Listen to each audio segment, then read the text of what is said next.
নমস্কাৰ বন্ধুসকল, মই আজি এই ভিডিঅ'টোৰ জৰিয়তে আপোনালোকক অসম টেটৰ শেহতীয়া আপডেট জনাব বিচাৰিছোঁ। আৰু অসম চৰকাৰৰ শিক্ষামন্ত্ৰী ডাক্তৰ ৰণোজ পেগু ডাঙৰীয়াই কি কৈছে এই ৰিজাল্টৰ বিষয়ে তাকে জনাব বিচাৰিছোঁ। গতিকে আহক ভিডিঅ'টো আৰম্ভ কৰোঁ।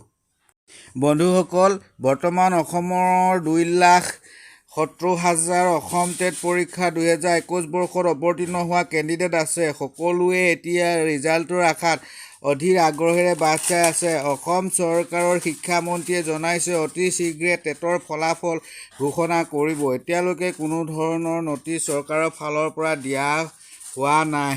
সেয়েহে বন্ধুসকল, মই ভাবোঁ চলিত ডিচেম্বৰ মাহৰ 15 তাৰিখৰ ভিতৰত অসম টেটৰ ফলাফল ঘোষণা কৰিব।